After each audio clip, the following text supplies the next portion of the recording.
Bismillahirrahmanirrahim. Assalamualaikum warahmatullahi wabarakatuh.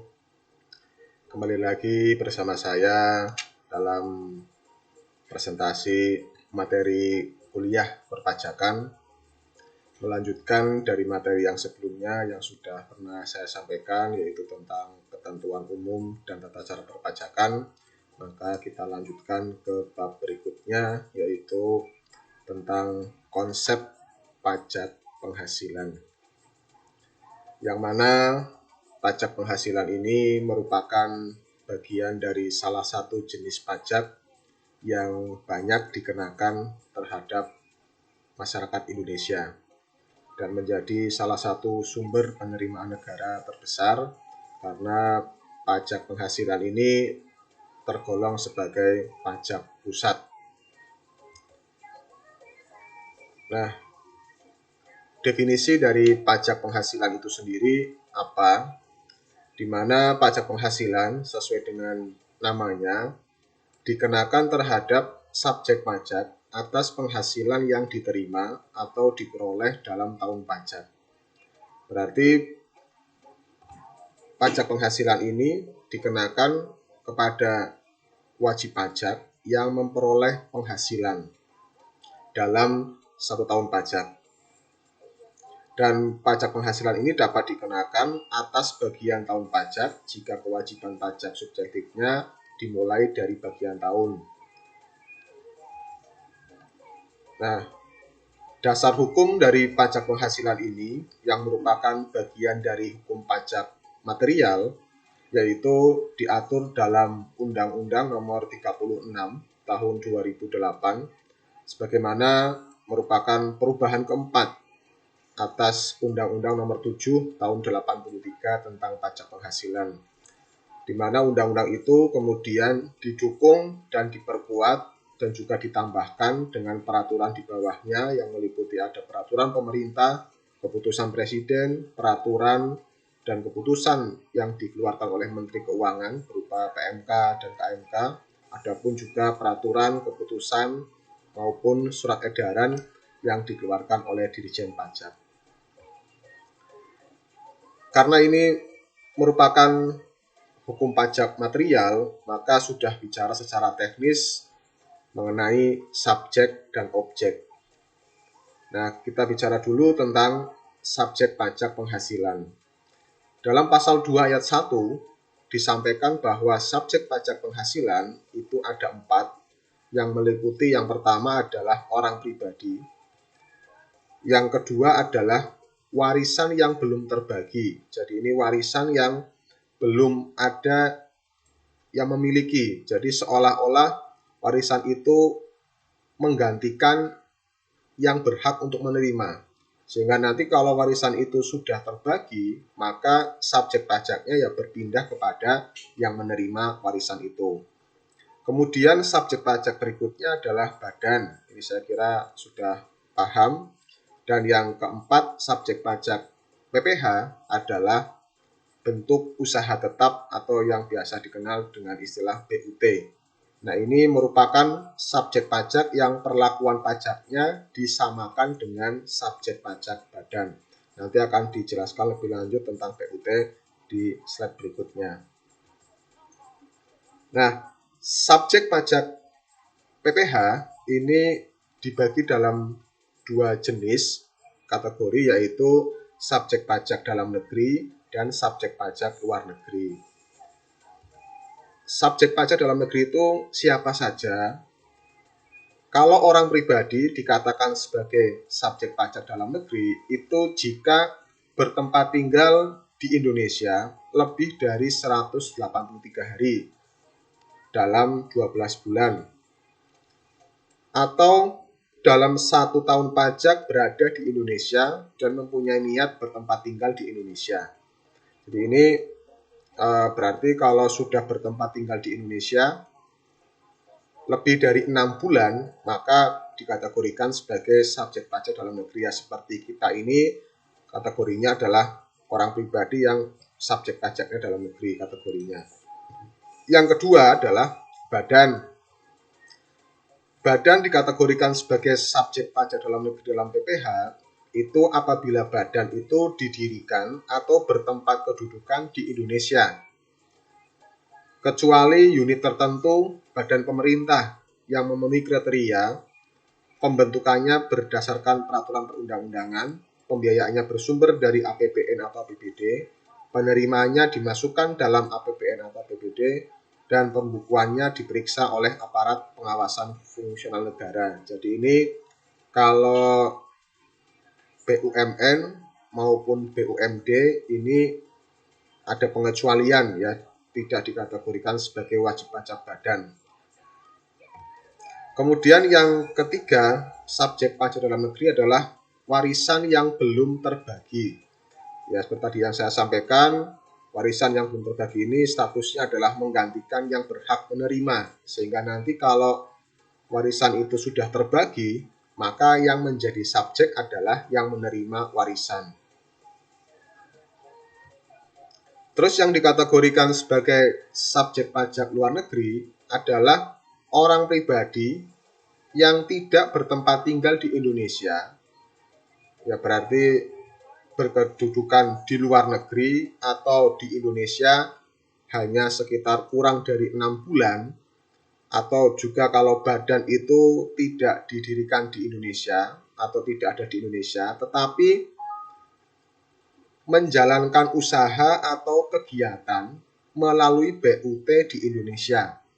Jadi ini ambil contoh perusahaan yang ada di negara Jepang. Contoh misalkan PT Astra di Jepang itu dia kedudukannya di Jepang, tetapi dikategorikan sebagai subjek pajak luar negeri karena dia menjalankan usaha atau kegiatan melalui BUT di Indonesia. Jadi PT Astra di Jepang itu punya cabang, punya anak perusahaan PT Astra yang ada di Indonesia. Selain itu juga kalau tidak dalam bentuk BUT, orang pribadi atau badan dikategorikan sebagai subjek pajak luar negeri itu karena menerima atau memperoleh penghasilan dari Indonesia bukan dari usaha melalui BUT. Seperti contoh memberikan pinjaman atau menanam saham. Nah, nanti atas pinjaman yang diberikan akan mendapatkan bunga, atas modal atau saham yang ditanamkan akan mendapat dividen, maka itu dikategorikan sebagai penghasilan dan orang pribadi atau badan itu yang ada di luar negeri menjadi subjek pajak luar negeri. Tidak bisa bebas pajak di Indonesia ya, karena memperoleh penghasilan yang berasal dari Indonesia. Nah ini tadi bentuk usaha tetap itu seperti apa?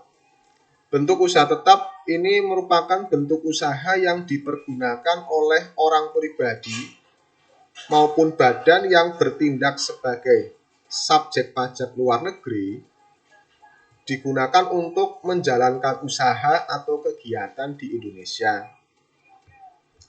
Yang mana bentuk usaha tetap itu bermacam-macam jenisnya, mulai dari tempat kedudukan manajemen, cabang perusahaan, kantor perwakilan, gedung kantor, pabrik, bengkel, maupun gudang, dan yang lainnya ini, itu kategori bentuk usaha tetap. Jadi pemilik utamanya itu berada di luar negeri, baik itu orang pribadi maupun badan, tapi di Indonesia punya anak perusahaan, punya bengkel, punya gudang yang ada di Indonesia. Karena orang pribadi atau badan yang di luar negeri itu menikmati penghasilan yang berasal dari Indonesia, maka orang pribadi dan badan yang di luar negeri itu akan menjadi subjek pajak luar negeri. Terus kemudian, tidak semua orang pribadi atau badan dikategorikan sebagai subjek pajak. Di dalam pasal 3 Undang-Undang PPH ada beberapa orang pribadi atau badan yang tidak termasuk subjek pajak, berarti bebas PPH atau tidak dikenakan PPH di Indonesia, yang meliputi adalah kantor perwakilan negara asing. Kemudian ada para duta besar, yang mana syaratnya adalah para duta besar itu bukan warga negara Indonesia dan di Indonesia itu tidak menerima atau memperoleh penghasilan di luar jabatannya. Dan negara bersangkutan memberikan perlakuan timbal balik. Jadi kalau misalkan para duta besar itu di Indonesia memiliki penghasilan lain yang bukan berasal dari penghasilan utamanya sebagai duta besar, sebagai contoh, duta besar memperoleh penghasilan dari menanam saham atau investasi atau memberikan pinjaman, maka duta besar itu tetap akan dikenakan pajak penghasilan. Tetapi selagi penghasilannya hanya mutlak berasal dari pekerjaannya sebagai duta besar, maka dia bebas. Tetapi juga negara yang bersangkutan asal duta besar itu harus melakukan timbal balik, ya. Duta besar Indonesia untuk negara itu pun harus sama-sama dibebaskan. Itu nanti berlaku seperti itu. Selain itu juga ada organisasi internasional yang ditetapkan oleh Menteri Keuangan seperti WHO, kemudian PBB, UNICEF, UNESCO. Itu dengan syarat Indonesia menjadi anggota tersebut dan tidak menjalankan usaha atau kegiatan lain untuk memperoleh penghasilan dari Indonesia. Termasuk juga para pejabat-pejabat perwakilan organisasi internasional dengan syarat juga sama seperti duta besar, bukan warga negara Indonesia dan tidak memiliki penghasilan selain dari pekerjaan yang utamanya tadi sebagai perwakilan organisasi internasional. Ini yang dikategorikan sebagai tidak termasuk subjek pajak atau yang bebas pajak penghasilan. Terus kemudian ada subjek pajak, maka ada objek. Kalau subjek itu orangnya atau yang dikenakan pajak, kalau objek berarti yang menyebabkan orang itu kena pajak, berarti ada objek, ya. Objek pajak penghasilan sesuai dengan namanya adalah penghasilannya itu sendiri. Nah, definisi penghasilan yang diatur dalam pasal 4 ayat 1 itu adalah setiap tambahan kemampuan ekonomis yang diterima atau diperoleh wajib pajak berasal dari Indonesia maupun dari luar Indonesia dapat dipakai untuk konsumsi atau untuk menambah kekayaan wajib pajak dengan nama dan dalam bentuk apapun, selagi itu memenuhi kriteria ini, diterima di bawah wajib pajak berasal dari Indonesia maupun dari luar Indonesia, dapat dipakai untuk konsumsi atau menambah kekayaan, maka dikategorikan sebagai penghasilan yang mana bisa diakui sebagai objek pajak penghasilan. Nanti bisa dijelaskan lebih lanjut beberapa jenis penghasilan yang masuk kategori objek pajak PPH. Secara umum penghasilan diklasifikasikan sebagai berikut. Ada pengelompokan penghasilan. Yang pertama adalah penghasilan dari pekerjaan dan hubungan kerja dan pekerjaan bebas seperti gaji, honor, tunjangan, ya. Kemudian penghasilan dari usaha dan kegiatan. Ini kalau menjalankan usaha atau mengikuti kegiatan. Kemudian ada penghasilan dari modal berupa harta gerak ataupun tidak bergerak seperti bunga, dividen, sewa, royalti. Kemudian juga ada penghasilan lain-lain seperti pembebasan utang maupun hadiah. Ini klasifikasi umum penghasilan, ya. Kemudian ketentuan khusus atas penghasilan. Kalau kita menghitung pajak penghasilan, maka semua penghasilan digabungkan dalam 1 tahun pajak. Dan jika menderita kerugian, maka kerugiannya itu dapat dikompensasikan atau dapat dikurangkan dengan penghasilan lain, kecuali kalau kerugiannya itu berasal dari luar negeri. Ambil contoh misalkan orang Indonesia atau perusahaan Indonesia, dia punya penghasilan dari luar negeri.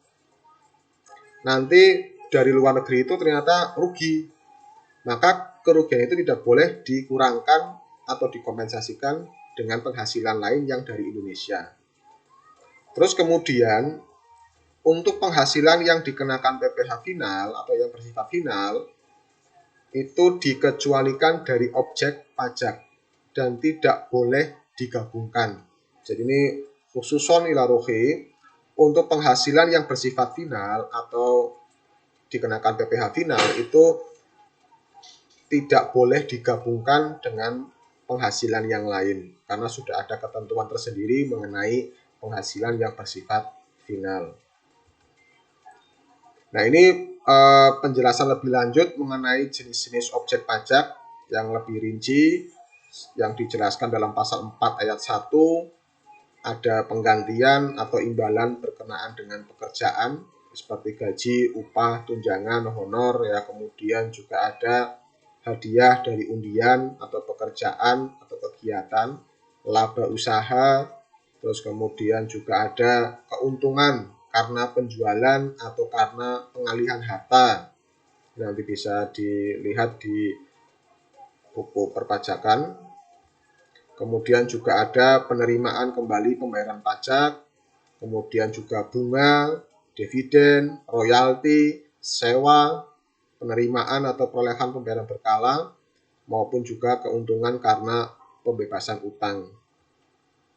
Termasuk juga di situ ada keuntungan selisih kurs mata uang asing, kemudian selisih lebih karena penilaian kembali aktiva, premi asuransi. Termasuk juga di situ ada surplus Bank Indonesia. Nah, itu nanti bisa dibaca, dilihat di buku perpajakan ya, di materi bab 3 tentang konsep pajak penghasilan. Nah, selanjutnya objek pajak yang dikenai PPh final atau pajak final yang diatur dalam pasal 4 ayat 2 ini penghasilan berupa bunga deposito dan tabungan. Ada juga bunga obligasi, surat utang negara, bunga simpanan koperasi. Kemudian juga ada penghasilan berupa hadiah undian, kemudian penghasilan dari transaksi saham dan sekuritas lain, kemudian juga ada transaksi derivatif yang diperdagangkan di bursa, efek ya, kemudian ada transaksi penjualan saham, kemudian juga ada penghasilan dari transaksi pengalihan harta berupa tanah dan bangunan, usaha jasa konstruksi, persewaan tanah dan atau bangunan, maupun penghasilan tertentu lainnya yang diatur dengan aturan pemerintah ya. Jadi nanti untuk objek pajak yang dikenai pajak final ini yang dikenal dengan PPh final pasal 4 ayat 2 itu nanti ada materi khusus di perpajakan yang kedua di semester 3 nanti. Nah, kemudian tidak semua penghasilan yang kita terima itu diakui sebagai objek pajak.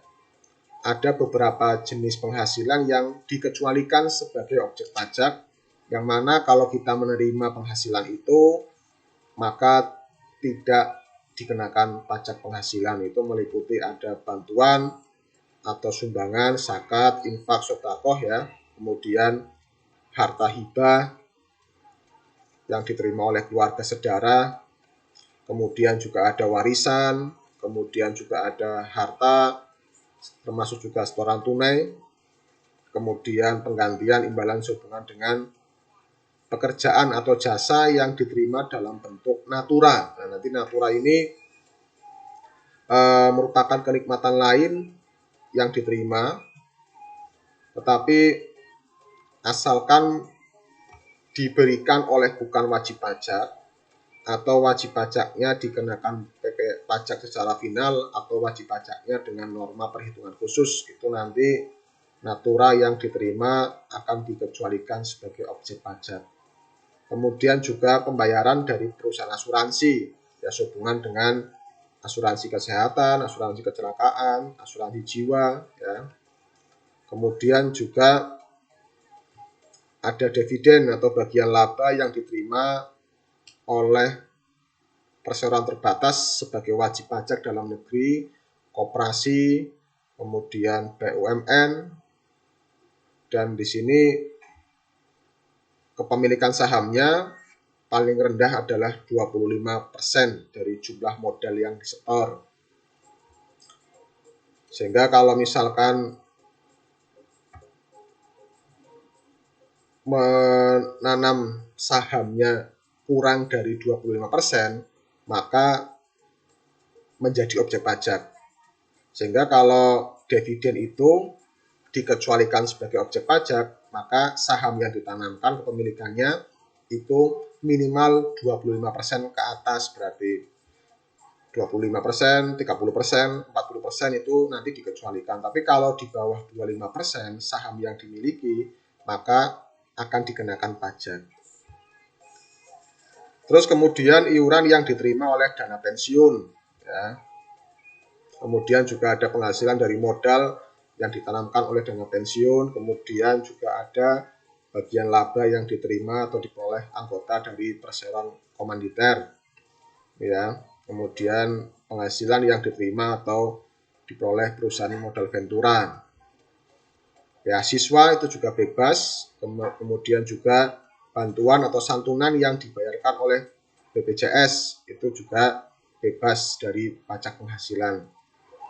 Itu berkaitan dengan objek pajak penghasilan, baik yang dikenakan maupun yang dikecualikan nanti bisa dibaca kembali di buku modul perpajakan 1, ya. Selanjutnya di dalam pajak penghasilan itu juga bicara tentang biaya yang dapat dikurangkan atau deductible expense, yang mana biaya yang dapat dikurangkan ini dikategorikan sebagai biaya 3M, yaitu biaya untuk mendapatkan, menagih, dan memelihara penghasilan. Jadi kalau orang pribadi atau badan yang mengeluarkan biaya 3M, khususnya ini berlaku untuk wajib pajak orang pribadi maupun badan yang menjalankan usaha, ya, atau pekerjaan bebas, ini bisa mengurangkan beberapa biaya yang dikategorikan untuk mendapatkan, menagih, dan memelihara penghasilan dari penghasilan bruto yang diterima. Nah, biaya yang dapat dikurangkan itu, yang kategorinya adalah deductible expense, itu meliputi ada biaya yang berkaitan dengan kegiatan usaha itu sendiri, yang meliputi ada biaya pembelian bahan baku, biaya tenaga kerja, bunga, sewa, royalti, biaya perjalanan, premi asuransi, biaya promosi, biaya administrasi, kemudian pajak selain PPh, kemudian juga ada biaya penyusutan fiskal, iuran kepada dana pensiun, kerugian karena penjualan atau pengalihan harta, ya, kerugian dari selisih kurs, biaya penelitian dan pengembangan, kemudian biaya beasiswa, magang dan pelatihan, kemudian piutang yang nyata-nyata tidak dapat tertagih, ya. Kemudian juga sumbangan dalam rangka bencana nasional, ya. Kemudian juga ada sumbangan dalam rangka penelitian dan pengembangan, kemudian juga ada sumbangan dalam rangka pembinaan olahraga. Ini yang dikategorikan biaya yang dapat dikurangkan. Jadi kalau subjek pajak orang pribadi maupun badan mengeluarkan biaya yang kategorinya 3M, maka biaya itu dapat dikurangkan atas penghasilan bruto. Nanti bisa dilihat juga ini di buku perpajakan 1, di situ ada. Terus kemudian ada juga yang kategorinya non-deductible expense atau biaya yang tidak dapat dikurangkan atas penghasilan bruto. Ini meskipun subjek pajak mengeluarkan biaya itu, tetapi tidak boleh dikurangkan atas penghasilan bruto. Jadi nggak boleh dikurangkan. Ini berbeda dengan akuntansi. Kalau akuntansi semua biaya boleh dikurangkan yang nanti dapat mengurangi pendapatan. Tapi kalau di dalam pajak tidak semua biaya dapat dikurangkan. Maka dilihat jenis biayanya apa dulu. Maka di dalam pajak ada 2 jenis biaya yang dapat dikurangkan sama yang tidak dapat dikurangkan. Nah, kalau biaya itu kategorinya tidak dapat dikurangkan, maka tidak boleh mengurangi penghasilan. Ya. Ini seperti apa saja? Yang pertama adalah pembagian laba dengan nama dalam bentuk apapun. Kemudian juga biaya yang dibebankan untuk kepentingan pribadi pemegang saham, sekutu, anggota atau berkaitan dengan direktur atau pimpinan perusahaan, itu tidak boleh. Ini kalau di akuntansi privo ya. Kalau privo kan di akuntansi boleh dikurangkan, tapi kalau dalam pajak tidak boleh. Kemudian juga ada pembentukan dana cadangan. Ini juga tidak boleh dikurangkan. Kemudian premi asuransi yang dibayar oleh wajib pajak orang pribadi. Kemudian juga ada penggantian atau imbalan yang diberikan dalam bentuk natura, ya, kecuali penyediaan makanan dan minuman bagi seluruh pegawai atau diberikan di daerah tertentu, ya, yang berkaitan dengan pelaksanaan pekerjaan sebagaimana diatur dalam keputusan Menteri Keuangan. Terus kemudian juga ada jumlah yang melebihi kewajaran yang dibayarkan kepada pemegang saham atau pihak yang memiliki hubungan istimewa. Kemudian juga ada harta yang dihibahkan, bantuan atau sumbangan. Ini selain sumbangan yang ditetapkan sebagai deductible expense, ya, selain sumbangan yang boleh dikurangkan. Serta selain sumbangan keagamaan yang bersifat wajib kepada lembaga yang dibentuk atau disahkan pemerintah. Termasuk juga pajak penghasilan itu sendiri tidak termasuk biaya yang dapat dikurangkan. Ini kalau di dalam akuntansi kan pajak penghasilan diakui sebagai beban atau biaya kan yang mengurangi laba, tapi dalam pajak tidak boleh dikurangkan. Termasuk juga di situ ada biaya yang dibebankan dikeluarkan untuk kepentingan pribadi wajib pajak. Ini seperti privat tadi. Kemudian juga ada gaji anggota CV, persekutuan, firma, atau perseroan komanditer yang modalnya tidak terbagi atas saham. Kemudian juga sanksi administrasi dan pidana di bidang perpajakan itu termasuk juga biaya yang tidak dapat dikurangkan. Terus kemudian ketentuan khusus atas natura. Natura yang tadi sebelumnya saya sampaikan itu kenikmatan yang lain yang diterima oleh wajib pajak. Nah, ini diberikan oleh pemberi kerja kepada wajib pajak. Nah, natura itu sendiri bisa dapat dikurangkan, bisa juga tidak dapat dikurangkan, sehingga juga nanti dampaknya adalah dapat menambah penghasilan yang menerima atau tidak menambah penghasilan yang menerima. Nah, itu tergantung pada siapa yang memberi natura itu. Nah, ini natura yang diberikan berkenaan dengan pelaksanaan pekerjaan di daerah tertentu, seperti tempat tinggal bagi pegawai dan keluarganya, pelayanan kesehatan, pendidikan, peribadatan, pengangkutan, olahraga, maka natura ini suatu keharusan, maka boleh dikurangkan. Ya, tetapi kalau selain ketentuan ini maka tidak boleh dikurangkan. Terus kemudian ketentuan khusus atas biaya 3M. Biaya 3M yang dapat dibebankan hanyalah biaya-biaya yang dikeluarkan terkait dengan penghasilan yang ditetapkan sebagai objek pajak. Nah, biaya 3M ini yang dikeluarkan terkait dengan penghasilan yang dikenai pajak final atau penghasilan yang bukan objek pajak tidak dapat dibebankan. Jika diketahui nilai biaya secara total penghitungan biaya 3M yang dapat dibebankan atau tidak, dapat ditetapkan berdasarkan metode rata-rata atau berdasarkan proporsi penghasilan yang diterima. Ya, ini ketentuan khusus atas biaya 3M. Selanjutnya adalah kompensasi kerugian. Kompensasi kerugian ini dapat dikompensasikan atau dapat dikurangkan atas penghasilan yang lain mulai tahun pajak berikutnya berturut-turut sampai dengan 5 tahun. Tapi tadi syaratnya ya, kerugiannya tidak terjadi di luar negeri. Karena kalau kerugiannya itu terjadi atas penghasilan yang diterima di luar negeri, maka tidak dapat dikompensasikan. Kemudian atas penanaman modal di bidang usaha tertentu, kompensasi kerugian dapat diberikan hingga paling lama 10 tahun. Jadi lebih dari 5 tahun. Terus kemudian di dalam pajak penghasilan berbicara tentang penghasilan yang tidak kena pajak atau sering disebut dengan istilah PTKP.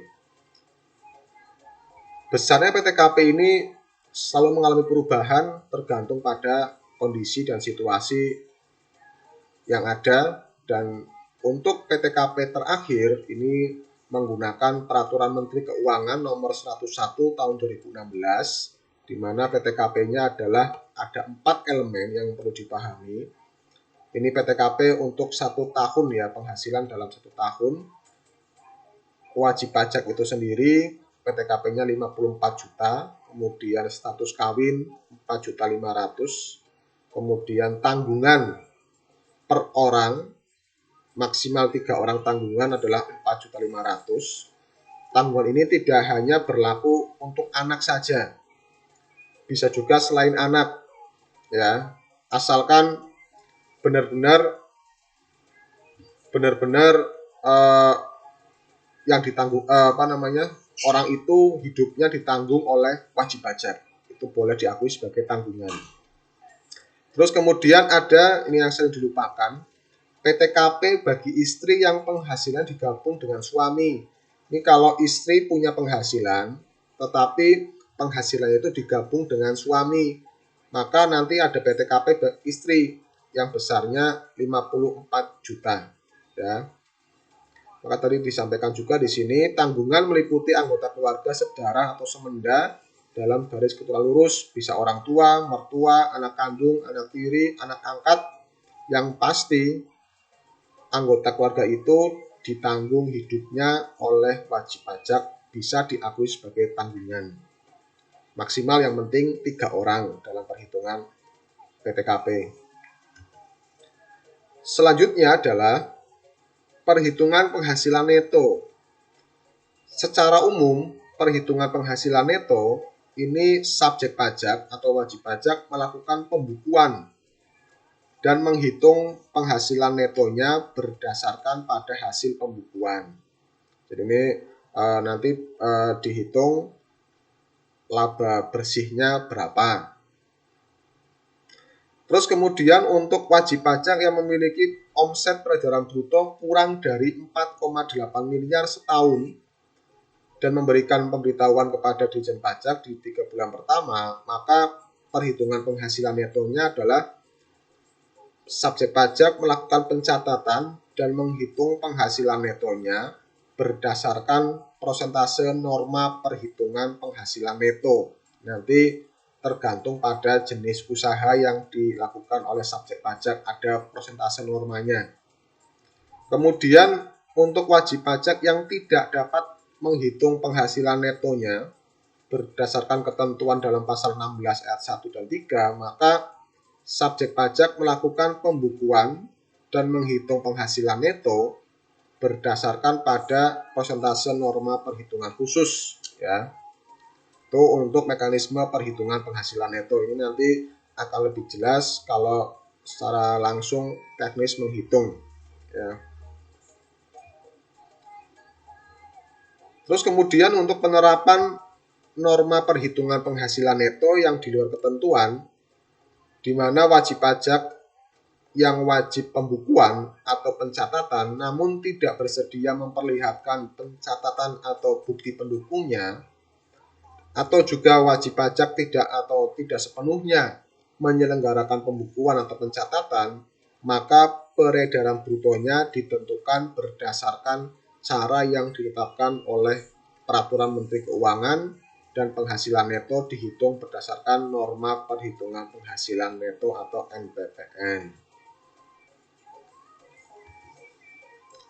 Terus kemudian setelah menentukan penghasilan neto, maka dalam perhitungan pajak penghasilan itu adalah menghitung penghasilan kena pajak.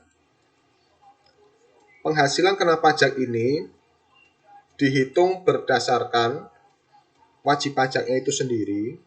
Untuk yang pertama ada wajib pajak orang pribadi dalam negeri. Mekanisme perhitungan penghasilan kena pajaknya adalah penghasilan yang diterima dikurangi dengan biaya yang dapat dikurangkan, nanti dapat dikurangi dengan PTKP. Jadi PTKP itu pengurangan yang wajib berlaku untuk wajib pajak orang pribadi saja. Jadi PTKP itu tidak berlaku pengurangan untuk wajib pajak selain orang pribadi.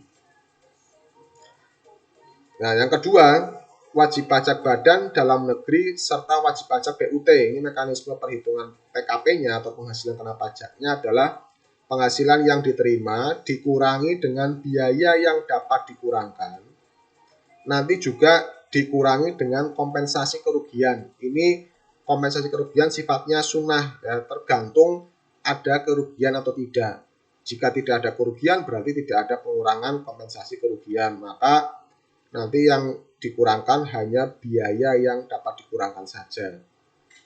Untuk wajib pajak yang menggunakan norma perhitungan penghasilan neto, itu nanti penghasilannya dikalikan dengan persentase normanya. Ya, dan nanti dikurangi PTKP untuk wajib pajak orang pribadi. Jadi kalau badan tidak berlaku pengurangan PTKP untuk yang ini ya, penghasilan dikalikan dengan norma perhitungan penghasilan neto. Nanti kalau orang pribadi dikurangi PTKP, kalau badan tidak dikurangi dengan PTKP. Terus kemudian untuk wajib pajak yang terutang pajak dalam bagian tahun pajak, ini berarti tidak penuh setahun menerima penghasilan, maka nanti penghasilan netonya disetahunkan, ya. Jadi diakui seolah-olah menerima penghasilan dalam setahun, sehingga dikategorikan namanya penghasilan netonya disetahunkan. Ini mekanisme perhitungan penghasilan kena pajak menyesuaikan dengan jenis wajib pajaknya. Nanti ini juga akan lebih jelas jika kita praktek perhitungan pajak penghasilan. Nah, kemudian tarif pajak untuk PPH, tarif pajak penghasilan itu diatur dalam pasal 17. Nah, untuk pasal 17 ayat 1 ini tarif untuk orang pribadi ya, yang 5%, 15%, 25%, dan 30%. Ini untuk tarif umum PPH untuk orang pribadi. Tarifnya berlapis dari 5%, 15%, 25%, 30%. Untuk yang 0 sampai 50 juta 5%. Terus di atas 50 juta sampai dengan 250 juta 15%. Di atas 250 juta sampai dengan 500 juta 25%, dan di atas 500 juta 30%. Tarifnya menghitungnya tidak langsung, misalkan penghasilan kena pajaknya 300 juta. 300 juta kemudian masuknya ke kelompok 3 ini, langsung dikalikan dengan 25%, tidak. Ngitungnya tetap dari awal 5% dulu, berlapis ngitungnya. Ya, jadi tidak bisa langsung to the point masuk ke tarif menyesuaikan dengan PKP-nya, tidak, tapi diurutkan 5% dulu, 15%, kemudian kalau ada ya 25%. Jadi tetap menghitungnya berlapis dari lapisan yang terbawah, yaitu lapisan pertama 5% dulu. Ya, tidak langsung dihitung kalau misalkan PKP-nya 300 juta langsung kalikan 25%, itu tidak seperti cara menghitungnya. Nanti kita bisa lihat teknis perhitungannya di materi PPH pasal 21 nanti. Terus kemudian untuk wajib pajak badan, tarif umumnya adalah 25%. Yaitu tarif normal umum untuk wajib pajak badan adalah 25%. Dan diatur kemudian ketentuan khusus untuk tarif pajak. Tarif pajak tertinggi dapat diturunkan menjadi 2%, diatur dalam peraturan pemerintah. Nah, kemudian tarif wajib pajak badan dapat berlaku 5% lebih rendah, berarti 20%, jika memenuhi persyaratan minimal 40% sahamnya diperdagangkan di Bursa Efek Indonesia dan persyaratan lain yang sesuai dengan ketentuan peraturan pemerintah. Kemudian nilai PKP dibulatkan ke bawah menuju ribuan terdekat. Jadi bukan dibulatkan ke atas, tapi dinolkan 3 digit terakhir ke bawah ya. Bukan ke atas. Terus kemudian bagian pajak terutang bagi wajib pajak yang terutang dalam bagian tahun pajak adalah jumlah hari per 360 dikalikan dengan beban pajak setahun. Dan kurun waktu 1 bulan penuh diasumsikan setara dengan 30 hari. Dan 1 tahun itu asumsinya adalah 360 hari saja. Ini ketentuan khusus untuk tarif pajak. Nanti berkaitan dengan tarif pajak itu di modul buku perpajakan 1 cukup jelas, berkata juga ada tarif umum dan tarif khusus. Nanti kalau ada pertanyaan bisa kita diskusikan berbicara tentang tarif pajak. Nah, kemudian simulasi perhitungan pajak terutang ini untuk wajib pajak orang pribadi. Ya, kita lihat untuk orang pribadi dulu. Diketahui PKP-nya penghasilan kena pajak 565.750 rupiah. Nah, ini pembulatannya ke bawah, bukan kemudian digenapkan menjadi 565.000, tidak, tapi 750 ini turun ke bawah, dinolkan 3 digit terakhir menjadi 565 juta saja.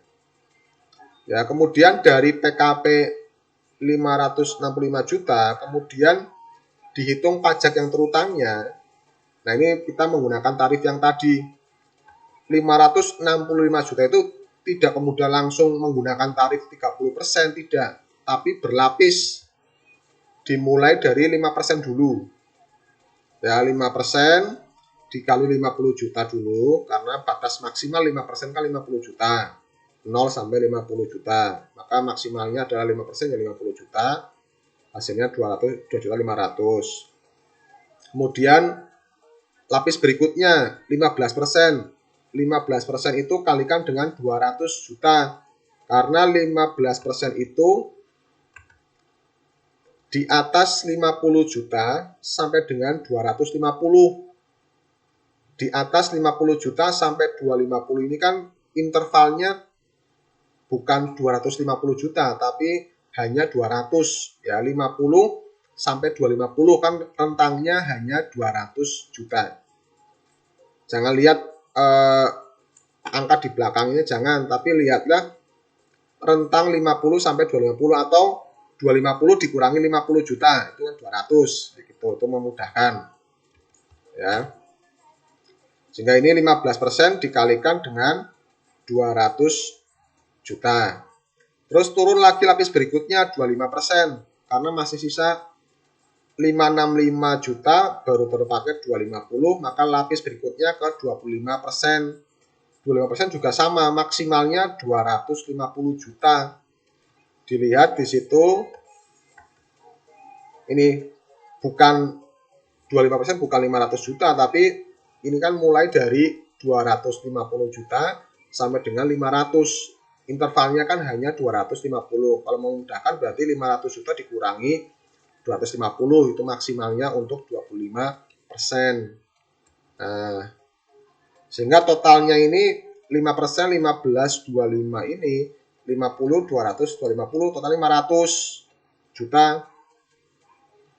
Nah, padahal PKP-nya kan 565 juta, masih ada sisa. Nah, sisanya itulah yang kemudian dikalikan dengan 30%, 65 juta. Sehingga ini jumlah ini semua adalah 565 juta.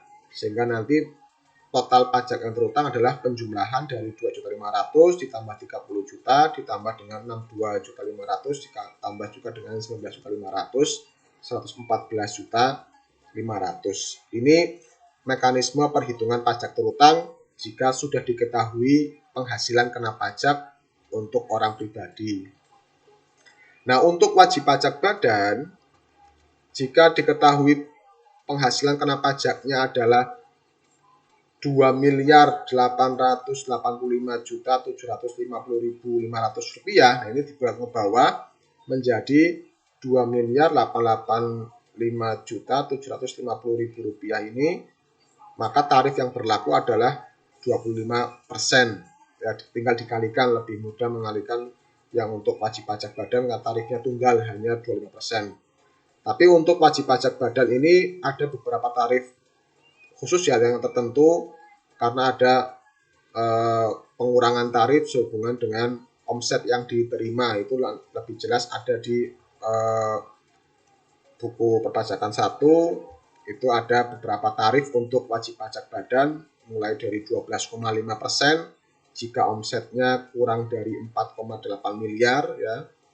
Kemudian juga ada yang tarifnya 2, berarti 12,5 dan 25% itu jika omsetnya di atas 4,8 miliar sampai dengan 50 miliar.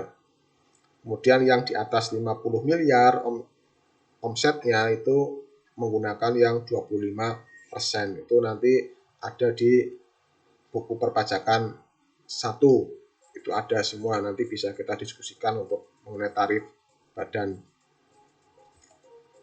Ya, itu berkaitan dengan konsep pajak penghasilan sebagai dasar kita untuk memahami tentang pajak penghasilan, karena pajak penghasilan itu kompleks ya, banyak yang dibahas sehingga ini tidak bisa selesai dalam satu semester ya nanti, karena kalau kita bicara PPh itu bisa berlanjut sampai dengan semester berikutnya, karena ada juga PPh pasal 21, pasal 22, pasal 23, pasal 24, kemudian juga PPh atas orang pribadi itu sendiri, PPh atas wajib pajak badan itu bagaimana ya. Sementara kita sampaikan mengenai konsep awal, konsep dasar mengenai pajak penghasilan. Semoga apa yang saya sampaikan bermanfaat. Kalau ada pertanyaan nanti kita bisa diskusikan lebih lanjut. Terima kasih atas perhatiannya. Semoga bisa dipahami dengan baik. Sekian, saya akhiri. Assalamualaikum warahmatullahi wabarakatuh.